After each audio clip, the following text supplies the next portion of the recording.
Fish ആയിക്കഴിഞ്ഞു. നമ്മുടെ അവിയൽ ഇതാ ഇങ്ങനെ റെഡി ആയിക്കൊണ്ടിരിക്കുന്നു. അതിൻ്റെ കൂടെ നമ്മൾ ബീഫ് ഉലത്താനുള്ളത് അവിടെ എണ്ണയ്ക്കകത്ത് തേങ്ങ ആദ്യം കൊത്തി വെച്ചത് നമ്മൾ വറക്കുകയാണ്. അതിനുശേഷം അതിനകത്തേക്ക് ബീഫ് എന്താ പറയുക ഉള്ളിയിട്ട് സവോള ഇട്ട് വഴറ്റി അതിൻ്റെ മസാലകളും ചേർത്ത് ബീഫ് കൂടെ ഇട്ട് അത് നന്നായി ഉലത്തി കുറേ നേരത്തെ പരിപാടിയുണ്ട്. ഉലത്തി അതിനെ ഡ്രൈ ആക്കി ഇടും. ഉള്ളി വഴന്ന് കഴിയുമ്പോൾ ഇഞ്ചി വെളുത്തുള്ളി പേസ്റ്റ് ചേർക്കണം, മുളക് പൊടി ചേർക്കണം.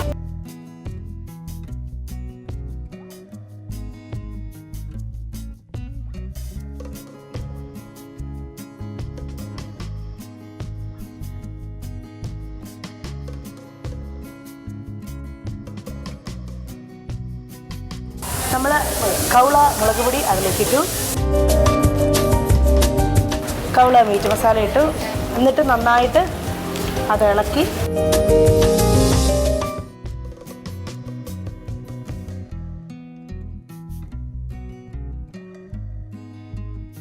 നേരത്തെ റെഡിയാക്കി വെച്ച ബീഫ് നമ്മളിതിലേക്ക് ചേർക്കുവാണ്.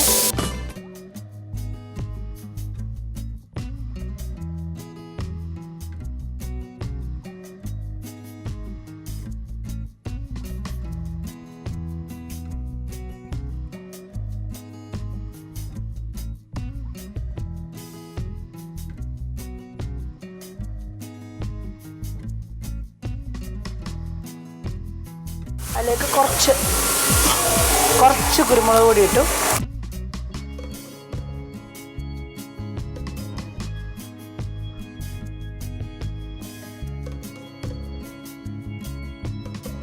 കരിവേപ്പില എടുത്തിട്ടു. കുറച്ച് നമ്മളിപ്പോൾ എന്താ ഓയിൽ അതിനൊന്ന് വഴറ്റിയെടുക്കാൻ വേണ്ടിയിട്ടാണ്. ഇനി ഇതിനെ ഇങ്ങനെ ഇളക്കി ഡ്രൈ ആക്കണം.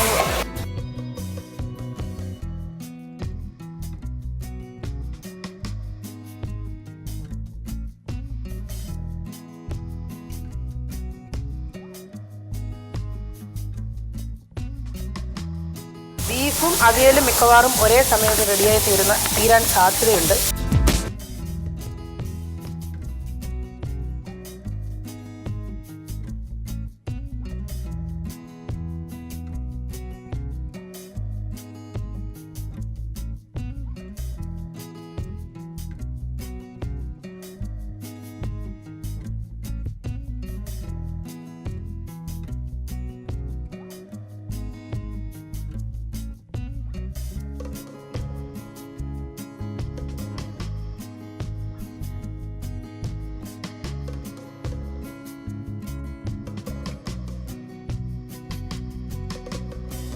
നമ്മുടെ അവിയൽ റെഡിയായി.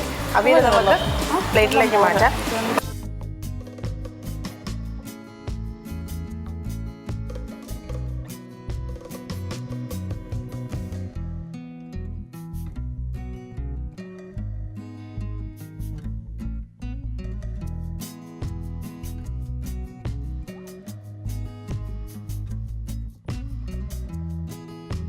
എല്ലാം ഉണ്ടാക്കി ഇനി നമുക്ക് മെയിനായിട്ടുള്ള സാധനം ചോറ് വേണ്ടേ. അപ്പോൾ ആ ചോറിന് വേണ്ടിയിട്ട് ചുവന്ന അരി ചെമ്പാവരിയാണ് നമ്മൾ ഉപയോഗിക്കുന്നത്. അതിതാ ഇവിടെ നമ്മൾ കുക്കറിലാക്കുന്നുണ്ട്. അപ്പോൾ നമ്മുടെ കോട്ടയം സ്റ്റൈല് ബീഫ് ഉലത്തിയത് റെഡി ആയിട്ടുണ്ട്.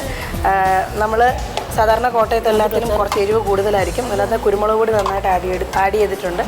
അതുകൂടാതെ തേങ്ങാക്കൊത്തും എല്ലാം ഇട്ട് നല്ല ഫ്രൈ ചെയ്ത് നല്ല ഡ്രൈ ആക്കി എടുത്തിരിക്കുന്നത്. കുറച്ചുകൂടി ഡ്രൈ ആക്കി കുറച്ചുകൂടെ നല്ലതാണ്. ഇങ്ങനെ ഡ്രൈ ആക്കി കുറച്ച് നല്ല ക്വാണ്ടിറ്റീസ് ഉണ്ടാക്കിയിട്ട് ഡ്രൈ ആക്കി 2-3 ദിവസം വരെയൊക്കെ നമ്മളിത് ഉപയോഗിക്കും. അതായത് ഫ്രിഡ്ജിലൊന്നും വെക്കേണ്ട കാര്യമില്ല. ചൂടാക്കി രാത്രി ചൂടാക്കി വെച്ചാൽ മതി. അങ്ങ് നല്ലത് കുറച്ചുകൂടി അങ്ങ് കടുക്കുമെന്നേ ഉള്ളൂ. കറക്കുമെങ്കിലും ഭയങ്കര ടേസ്റ്റായിരിക്കും.